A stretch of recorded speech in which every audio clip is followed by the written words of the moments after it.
Ayan. Good day mga abay. Sandali. Good day mga abay. Boss P pa rin ng Boss Procol TV. Siyempre, pangalan ko yan. Pinakli ko lang. And, crave ako sa isang pagkain. So, yun. Gawa tayo ng chicken shawarma. So, gagamit ako ng taran, manok. Ayan. Bawang. Ayan, bawang. Gamit tayo paminta. Ayan, paminta. Gamit tayo ng chili powder. Curry powder. Gamit tayo ng asin.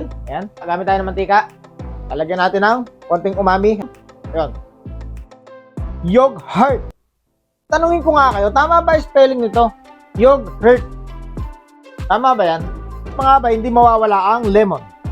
So, may lemon tayong gagamitin dito. So, yan mga abay. Ito nga ang ating mga gagamitin ng mga ingredient. Ayan.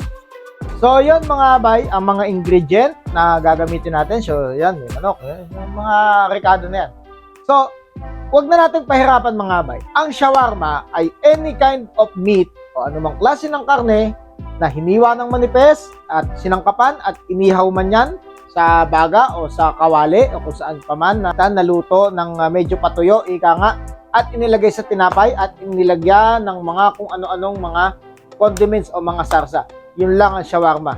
So, wag na natin pahirapan. Pwede kayong gumamit ng number 1 dyan ay baka, ng manok, pwede kayong gumamit ng anumang klase ng karne. So, yun. Kaya yun ang gagawin natin ngayon. So, syempre mga abay, una nating gagawin, hihiwain muna natin yung ating meat of choice. Ika nga. So, para sa akin, itong manok.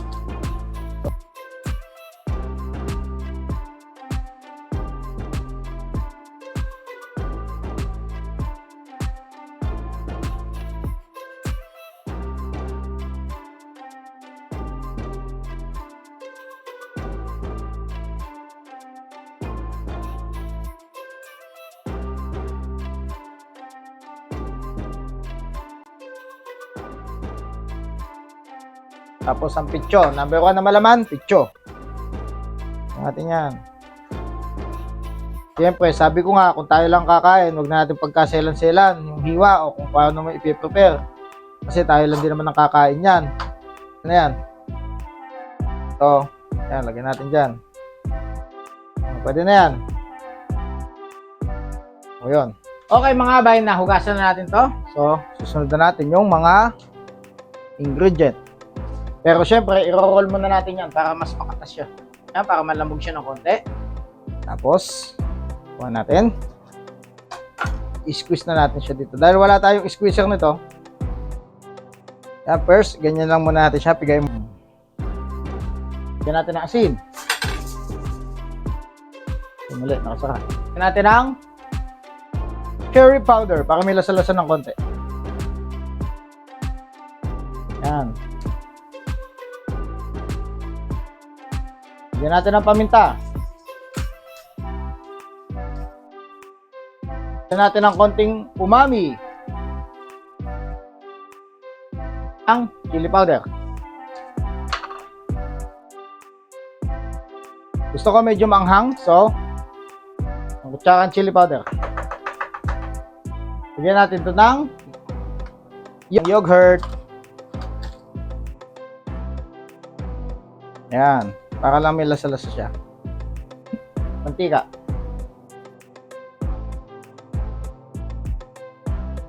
So, lalagyan ko na siya ng pinitpit na bawang. So, yun mga abay, nalagay na natin lahat ng mga sangkap. So, ang lagi natin ginagawa, lalamasin natin yan. Lalamutakin natin yan. So, dahan-dahan lang muna kasi baka magliparan yung mga powder.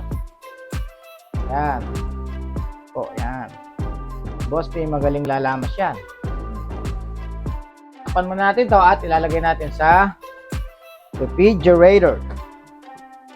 So, yun mga abay. So, ito na nga yung ating ipin-prepare na i-marinate ko na pang chicken shawarma. So, ilalagay muna natin to dito sa fridge. At bukas ng umaga natin to lulutuin ng at least mga 2 oras kung umpisan in low fire. So, ganun. So, ilagay muna natin dyan at magla-live na ako.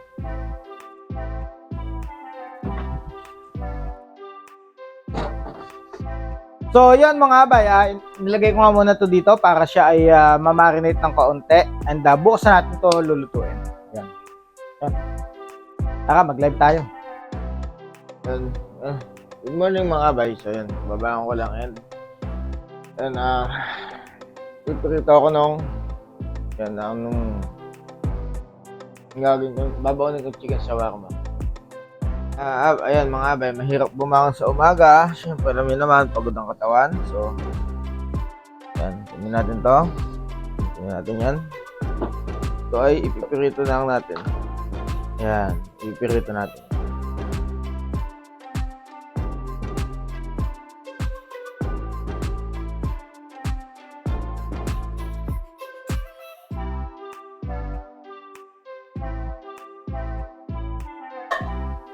So ayun mga bay, hintayin lang natin yung mapirito. Ayan, nagtubig siya pero okay mag-alala.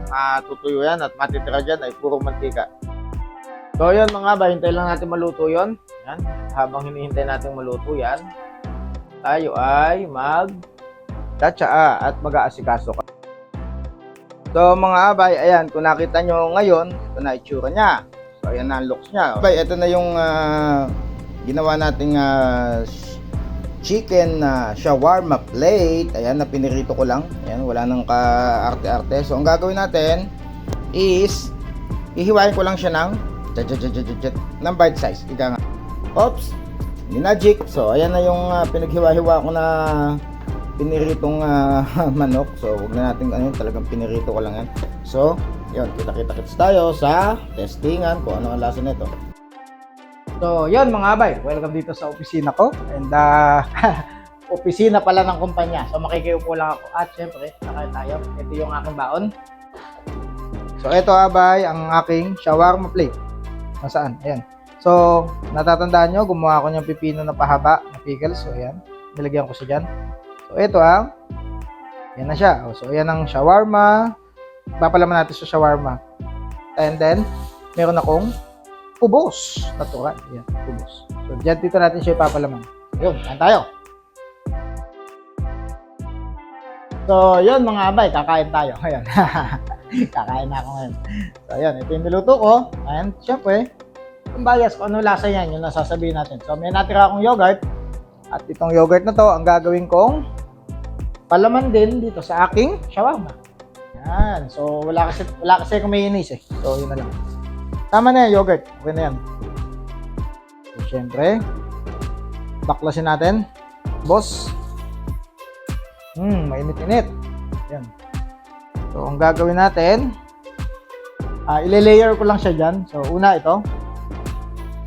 Kaya yung sinasabi ko, di ba, gusto ko nga ako, pahaba na manipis. Gusto nga ako, para mailagay natin ng mga ayos. Lagyan natin ng pickles na sibuyas. Yan, lagyan natin ng ganyan. Mga ilang piraso. Pwede na yan. Ketchup. Ayan, ketchup. Tapos lagyan natin ng konting yogurt. Ayan, ayan. Para may lasa-lasa lang konti. Siyempre, yung palaman nating manok. Ganun lang yan. Simple lang. So, i-wrap natin.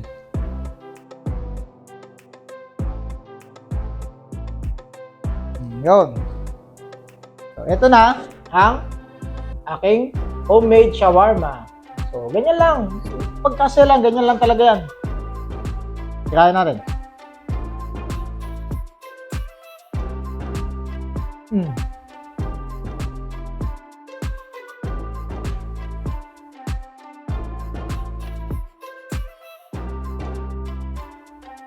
Ayos na ayos.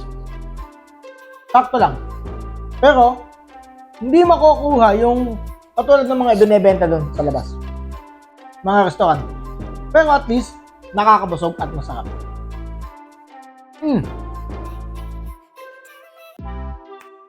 Sandali.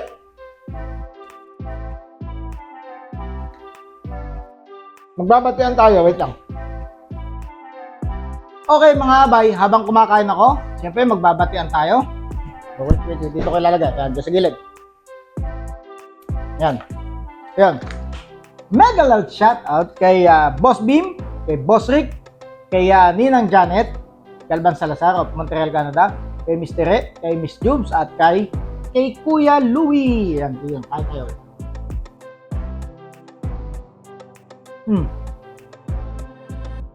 At sa power couple,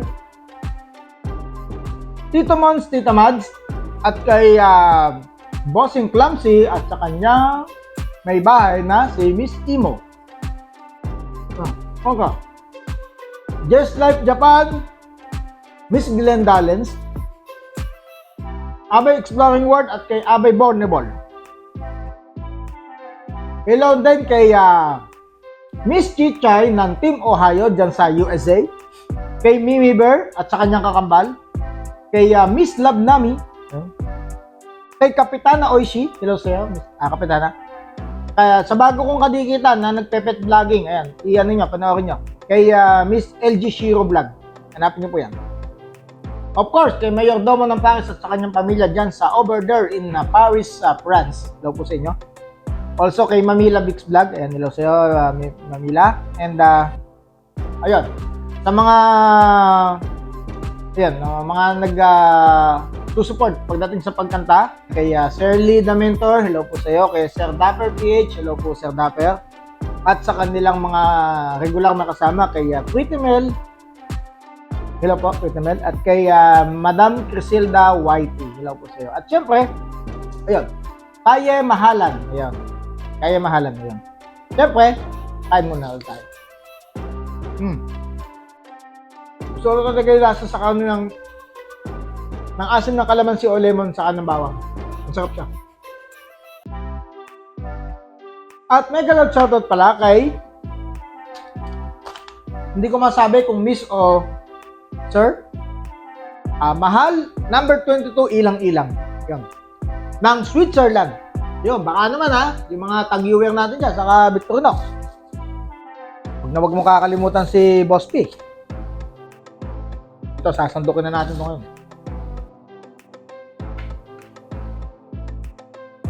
Yan.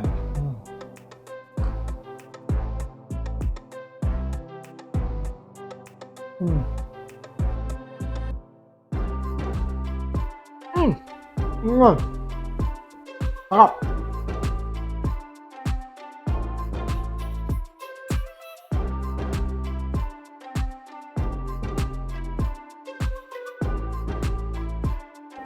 Kakamayin na natin. Sa sahod, bibili talaga ako ng shawarma plate. Napakita ko sa inyo kung ano itsura. Siyempre, mumukbangin din natin.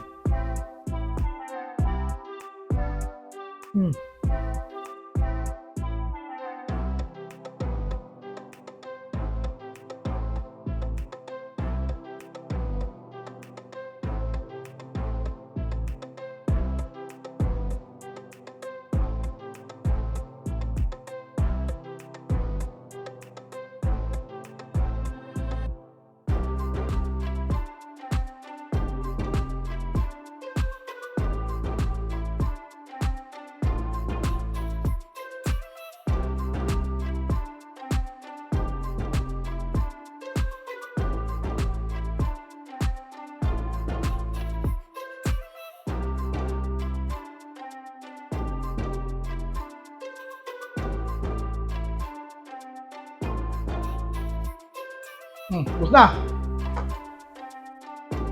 Siyempre, gusto ito. Paparami ako. Sarap. Nanahimik kumain. Next time tayo mag-uuntahan. Bago matapos na, siyempre. Dito, ayan. Miss Ems of Emergalo Mix Vlog at sa kanyang Team Tanod. Yun. Keep beauty. Galing sumipsip. So, yun. Hashtag ang tanod ng Barangay YT. Boss B po. Boss po TV, pangalan ko yung pinaikli ko lang. Sa bahay na, kayo ang bida at ako lang ang extra. Kain ng kain. Bye-bye! Salamat! Yep.